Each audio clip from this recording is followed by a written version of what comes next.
My dear, my very dear Wormwood, my poppet, my pig's knee, how mistakenly, now that all is lost, you come whimpering to ask me whether the terms of affection in which I address you meant nothing from the beginning.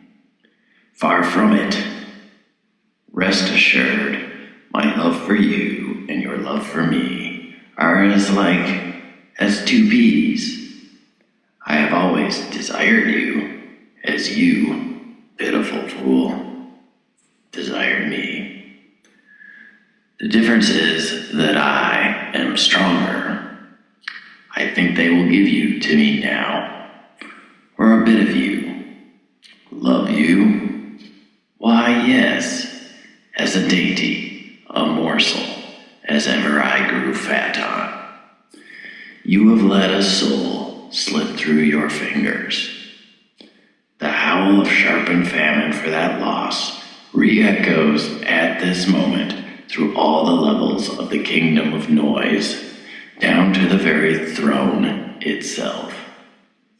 It makes me mad to think of it. How well I know what happened at the instant when they snatched him from you. There was a sudden clearing of his eyes, was there not?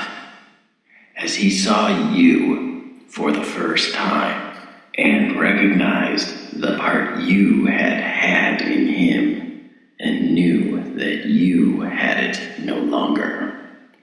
Just think, and let it be the beginning of your agony, what he felt at that moment, as if a scab had fallen from an old sore, as if he were emerging from a hideous shell-like tether, as if he shuffled off for good and all a defiled, wet, clinging garment. By hell, it is a misery enough to see them in their mortal days taking off dirtied and uncomfortable clothes and splashing in hot water and giving little grunts of pleasure, stretching their eased limbs. What then of this final stripping, this complete cleansing? The more one thinks about it, the worse it becomes. He got through so easily. No gradual misgivings, no doctor's sentence, no nursing home, no operating theater, no false hopes of life. Sheer, instantaneous liberation.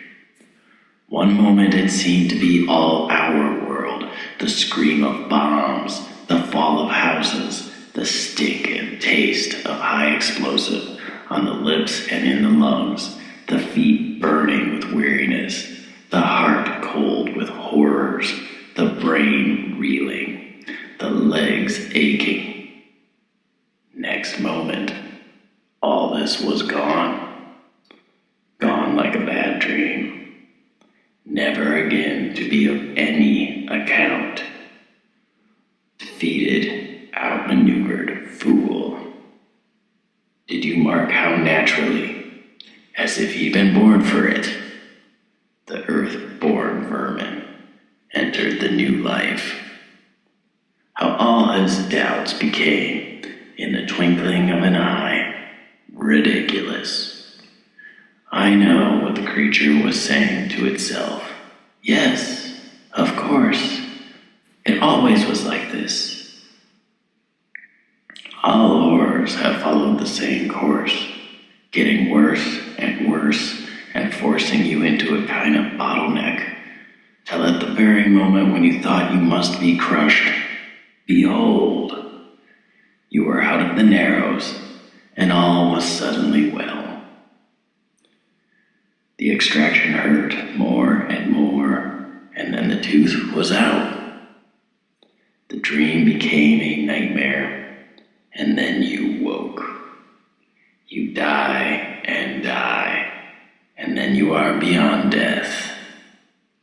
How could I ever have doubted it? As he saw you, he also saw them. I know how it was. You reeled back dizzy and blinded, more hurt by them than he had ever been by bombs. The degradation of it, that this thing of earth and slime could stand upright and converse with spirits before whom you, a spirit, could only cower. Perhaps you had hoped that the awe and strangeness of it would dash his joy, but that is the cursed thing. The gods are strange to mortal eyes, and yet they are not strange. He had no faintest conception, till that very hour, of how they would look, and even doubted their existence.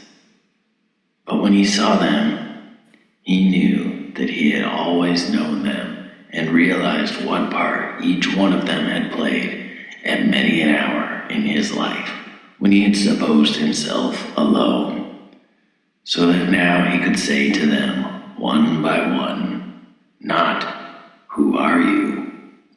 but, "So it was you all the time." All that they were and said at this meeting woke memories. The dim consciousness of friends about him, which had haunted his solitudes from infancy, was now at last explained. That central music in every pure experience, which had always just evaded memory, was now at last recovered. Recognition made him free of their company almost before the limbs of his corpse became quiet. Only you were left outside. He saw not only them, he saw him. This animal, this thing begotten in a bed, could look on him. What is blinding, suffocating fire to you is now cool light to him, is clarity itself, and wears the form of a man. You would like, if you could, to interpret the patient's prostration in the presence, his self-abhorrence and utter knowledge of his sins. Yes, Wormwood, a clearer knowledge even than yours, on the analogy of your own choking and paralyzing sensations when you encounter the deadly air that breathes from the heart of heaven. But it's all nonsense. Pains he may still have to encounter, but they embrace those pains. They would not barter them for any earthly pleasure. All the delights of sense, or heart, or intellect, with which you could have once tempted him, even the delights of virtue itself, now seem to him in comparison but as the half-nauseous attractions of a rattled harlot would seem to a man who hears that his true beloved, whom he has loved all his life, and whom he had believed to be dead, is alive and even now at his door. He is caught up into that world where pain and pleasure take on transfinite values, and all our arithmetic is dismayed. Once more, the inexplicable meets us. Next to the curse of useless tempters like yourself, the greatest curse upon us is the failure of our intelligence department. If only we could find out what he is really up to.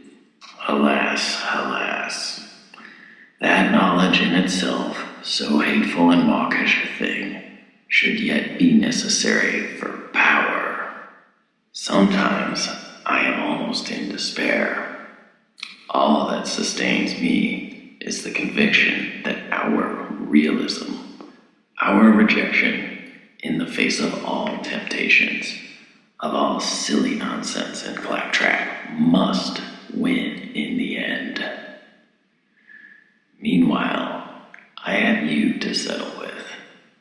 Most truly do I sign myself, your increasingly and ravenously affectionate uncle, Screwtape.